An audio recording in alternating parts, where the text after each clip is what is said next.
All right, welcome back to Mastering MMA. I'm Coach Lee here with you today.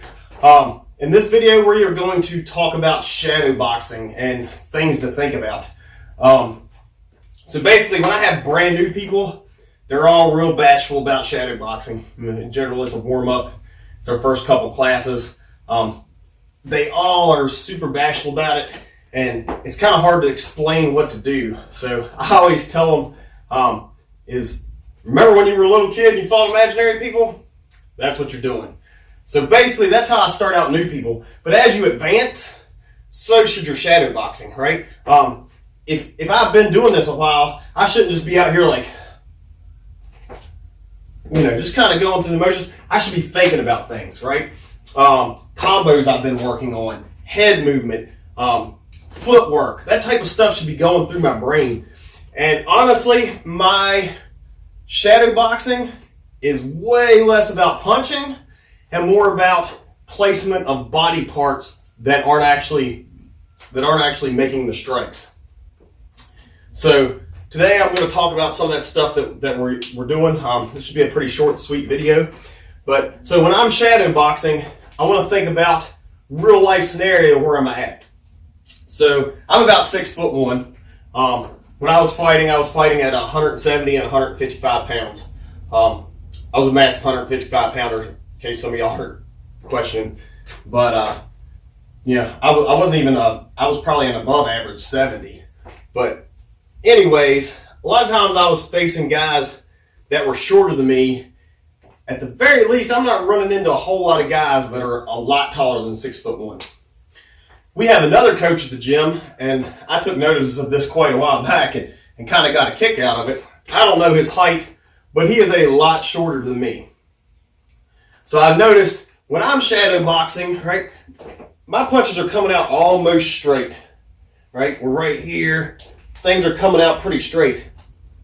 When he's shadow boxing, because when he's training, when he's fighting, a lot of times he's fighting taller people, his punches are coming here, right? All of his stuff is coming with an upward trajectory. And that's what he needs to do with his shadow boxing, because in general, that's what he's doing, right? So everybody's shadow boxing shouldn't look the same. Your footwork varies on what you like to do. So this isn't a do exactly this, step 1, 2, 3. This is more of this is what you should be thinking about while you're shadow boxing. So a big thing, I was talking about body placement, right? So if I'm throwing my jab, I want shoulder blocking my jaw, other hand touching my face. I come into my cross, right? My shoulder's blocking my jaw, other hand's blocking the other side of my face. I've driven off of my back foot and rotated. So when I'm here, I'll step back a little bit so you can kind of see my feet in here. So I'm boom, right? Everything's covered. And then I rotate my hips and I drive off of my foot. My muscles are engaged from the bottom of my foot all the way back up the back, my calf, right? Because that's all pushing. This is all pushing, right? All these muscles are engaged. So I'm jabs out, shoulders up blocking this. And then when I rotate, jab comes back to guard that side of my face. And everything extends. And I've driven off of this leg. Oh, I'm still above my knees, right? I'm still well balanced. I'm not leaning over. I'm not out of place, right? So, right? I hit a nice, hard, long 2 there, right? My cross is nice, hard, long, right? I might be thinking about head movement a lot, right? So when I throw my jab, I'm not here, right? Just straight. I'm here. Head comes offline just a little bit. Drill, I like to work on that a lot, especially if you've got mirrors around. So when you're shadow boxing, watch the mirror. Punch where your head's at, and when you finish your punch, your head should be not where it was in that mirror, right? Your punch should have missed it. Boom, head movement back across a little bit with this. I'll roll through, body shot, right back to across, right? We're working those angles. I might be jab, hook, right? So we're here. And then I'm going to hit a shift in this to a now right hook, which has changed to my lead to cut an angle, and then back here. But I'm thinking about my footwork there, right? I'm jab, hook, I'm throwing a right hook, and I'm hitting a shift. So now I'm southpaw for a split second, but I'm trying to cut this angle to force them that way. Now I can either step if they were retreating, boom, or I can hit and then just rotate to where I'm back to an orthodox stance. Lots of different things I can do there, right? If I'm working on specific drills, right, or specific combos, I'm going to work that footwork in, right? We can be doing whatever, but I want to think about those minor things. It's less about, throwing these punches.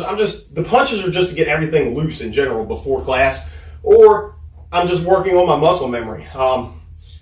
People at my job, they see me all the time. I'm like, right? I'm just kind of going through the motions, thinking about the combos in my head, right? So that's the type of stuff we're doing here, right?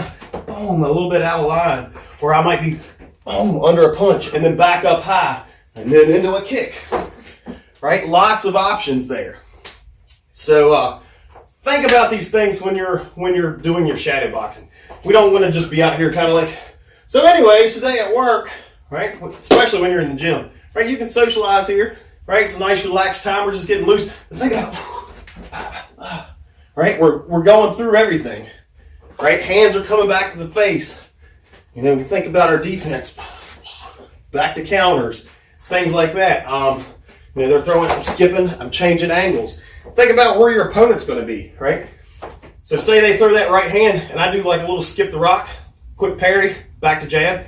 So I parry down, I'm jabbing, I'm hopping in, and I've just changed the angle on them.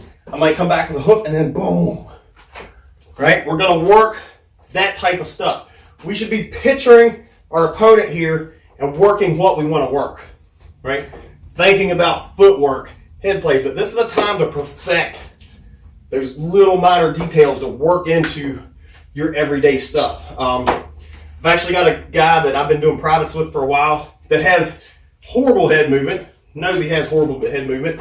It's gotten way better. We've worked on head movement a lot. And I tell him all the time, in your shadow boxing, right, don't be here, right? Don't be here. Be here. Head's moving. Right, I'm cutting angles, I'm in, I'm out. Right, my head's moving. But I want him to focus more on head movement than anything, because that's where he's struggling at, right? He's countering good, he's hitting good, but he's getting hit a lot, right? And his main defense is this front shell. It's not a bad defense, but you need more than that, right? And head movement allows you to counter a lot more. So I'm in here, right? See how I'm pulling my head offline? That's what we want. Think about he's slowing it down, right? Right? I can do fast stuff, but a lot of times I just want to slow it down and be like, is everything in place? Right? And then I'll come, is everything in place? And then I might change the angle a little bit. Is everything in place to throw this hook now? Because that's the next one I want to go to. So you got to focus on those little things. Correct stuff yourself with your shadow boxing. Hope you like this video. Hit like. Subscribe if you haven't. Notification bell. Please share all over your social media. And we'll catch you next time on Mastering MMA.